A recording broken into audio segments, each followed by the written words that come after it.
Presented by DNS Entertainment. Akakam Mohu Taka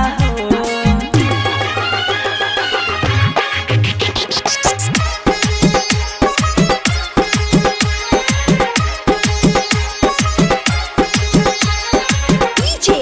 Vikas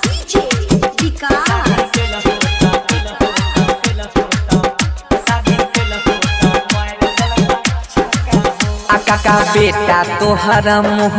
ताका हो Akaka बेटा तोहरा मुँह ताका हो शादी कैल होता मार दलका छक्का हो शादी कैल होता मार दलका छक्का हो भले तुम्हारा दहो चाहे गाय देखी के मौका ललका सुतार रहले घोर चाही पाका हो शादी कैल होता मार दलका छक्का हो शादी कैल होता मार दलका छक्का हो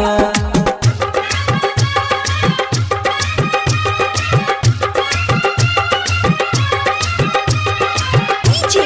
Vikas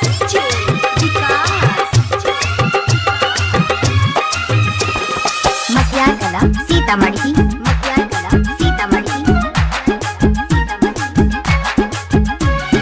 टोला मोहल्ला में ये कारा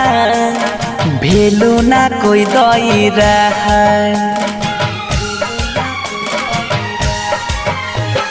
टोला मोहल्ला में ये कारा भेलू ना कोई दई रहा बूढ़ा बो जवान का में चारा गाँव समाज में कह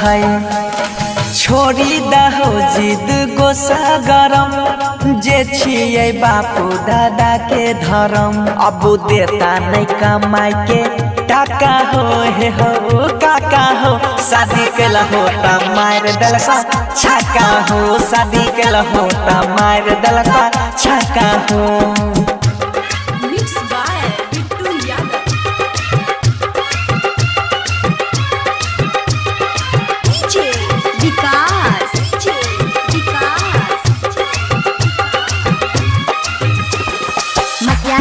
सीतामढ़ी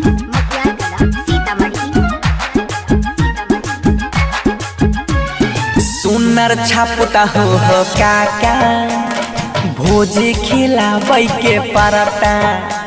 लाठी चला के भोज लेबा केना नहीं खिलाई हो सुनर छापता हो काका भोजी खिलाबै के परता लागै छ बड़ा खाना दानी सेवा तोरो खूब करता तिलक के साथे बुलेट डलका फा